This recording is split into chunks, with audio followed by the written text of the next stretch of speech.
Okay, so today we are going to start 2.2 relative mass. In our last lecture, we studied about the number of protons, neutrons, cation, anions, all these things, how these things are there. We studied about the ions also. Okay, Yeah. chaliye. Okay, now relative mass. Now, this topic looks like how the chemists use the mass system based on the relative mass to compare the masses of the atom. So here we are comparing the masses of atoms, and this is the system that is what we use for the getting the atomic mass of the of the different elements. Now, basically, each and every atomic mass of each and every, you can say, element has some atomic mass, and these atomic masses are the relative ones. Relative ones means they are in relation with some other element, and that element is carbon 12. So carbon 12 is considered as the base. It's considered as the one. Now see, if you see this table, the proton is having relative mass of 1, neutron is having almost 1, but the electron relative mass is very, very less. That is 0.00544. That is around 1000 times, something 1000 times less than that of the proton and neutron. It means in an atom, the mass is only because of the protons and neutrons. Electrons are not contributing towards the mass of a atom.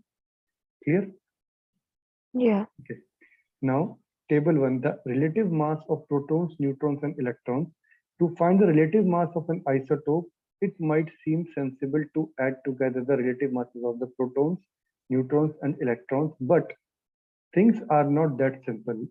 In fact, the strong nuclear force holding them together, protons and neutrons, comes to at the expense of the loss of fraction of their mass. This astonishing fact was worked out by the Albert Einstein over 100 years ago. The small amount of mass lost is called as the mass defect. If you are studying A-level physics, you may learn about them, mass defect, and the importance to the nucleus. Okay, so now it is not easy to get the mass of a particular atom. If there are isotopes are there, it will be very difficult. Sometimes we used to take up the all relative mass of the protons, neutrons, and electrons, but we find out that there are some differences there, which is known as a mass defect. Here, Yeah. so the chemist, how do chemists calculate the mass of an atom? If some mass is lost or to hold the nuclide together. Now there is a standard isotope is needed on which the base of all the atomic masses is there.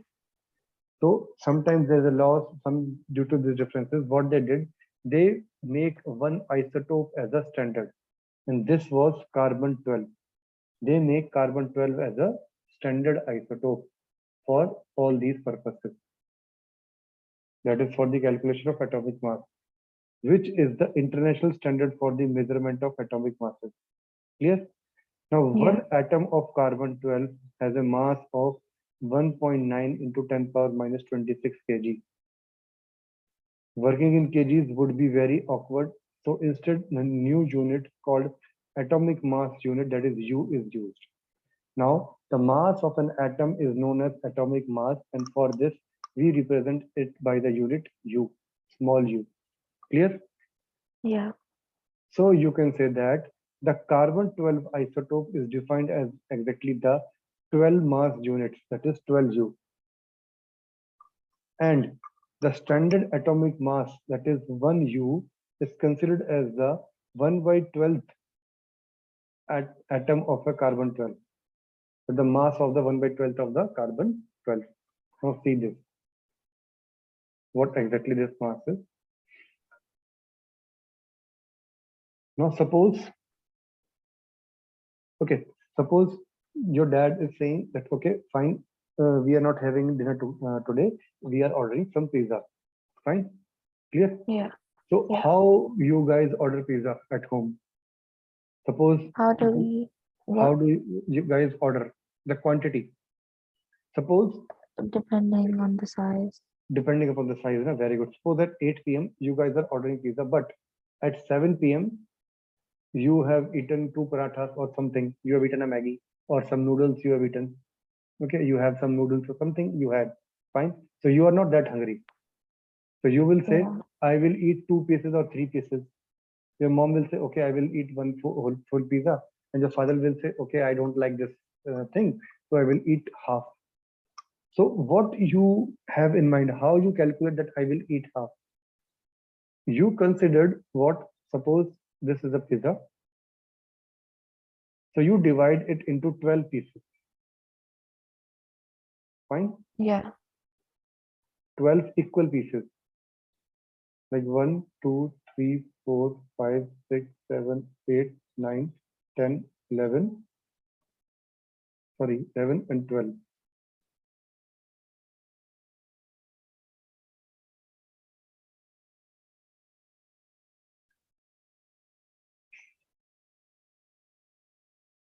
Fine. Yeah. These 12 equal pieces. And this one piece, if you take out this one piece,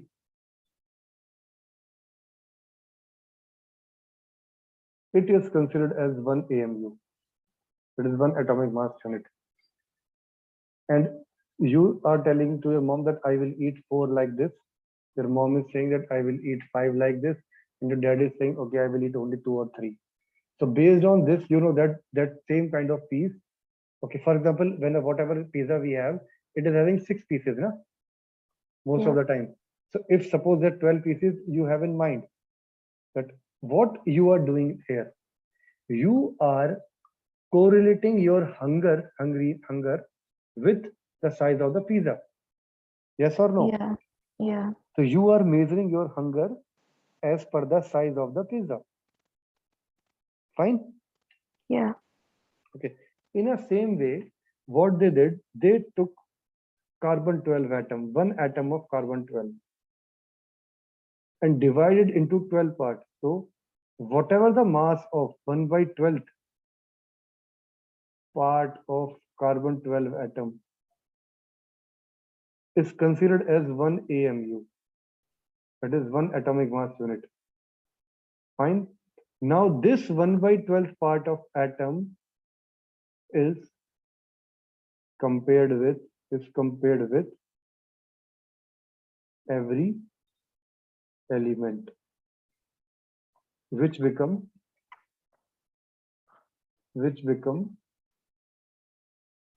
atomic mass of that element. Clear? Yeah. Fine. Suppose it is compared with hydrogen. So 1 by 12 of carbon 12 atom, yani 1 into 1 by 12 of carbon 12 atom is equal to 1 hydrogen. 2 into 1 by 12 of carbon 12 atom is equal to 1 helium. Clear? Yeah. 16 into 1 by 12 of carbon 12 atom will be equal to 1 oxygen. 14 into 1 by 12 of carbon 12 atom will be equal to 1 nitrogen, and so on. Is that clear? Yeah. This number of times a particular element is heavy than that of the 1 by 12 part of the carbon atom will be termed as its atomic mass. Clear? As this atomic mass is related to carbon 12 atom, so it is known as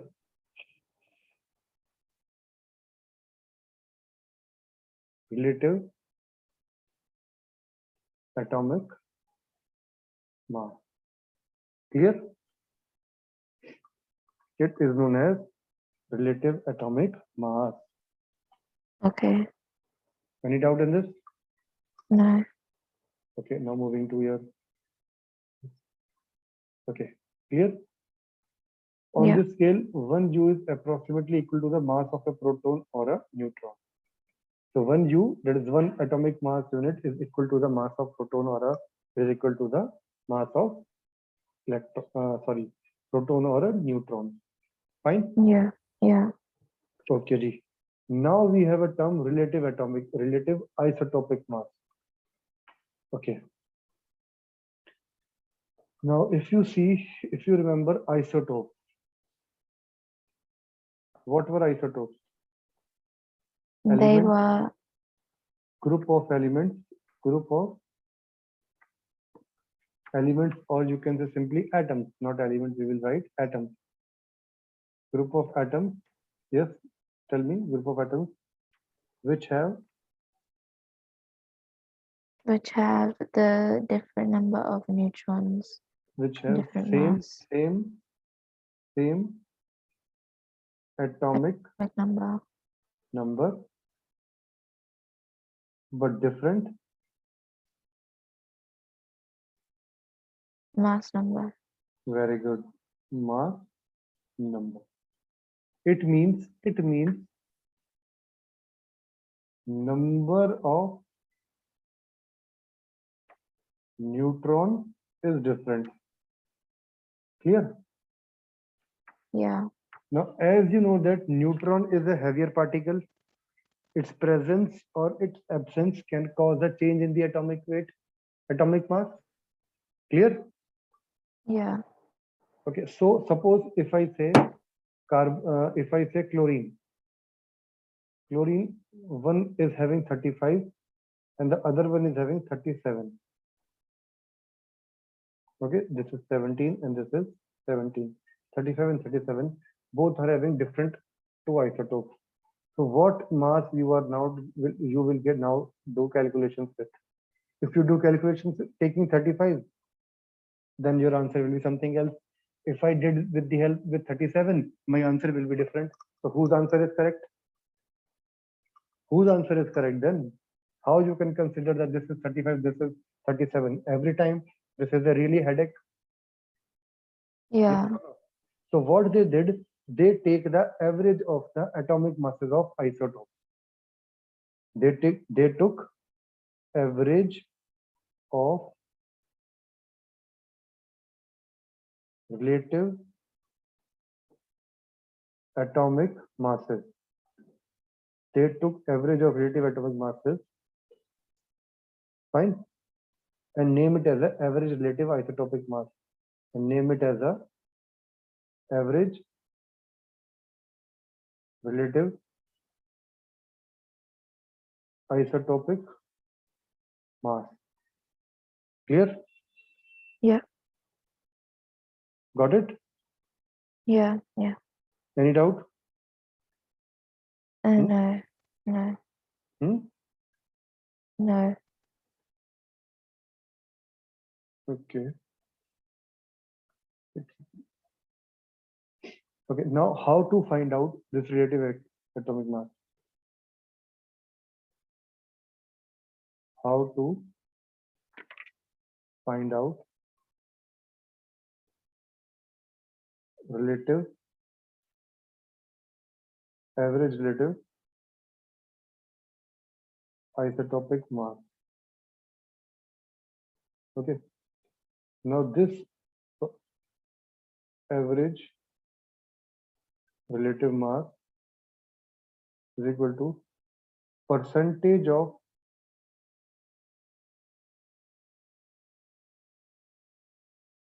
abundance of isotope into atomic mass plus percentage of abundance into atomic mass. This is of first isotope. This is of second isotope. Divide by 100. Now, if it is third isotope, then again multiply percentage of abundance into atomic mass of the second isotope. Fine.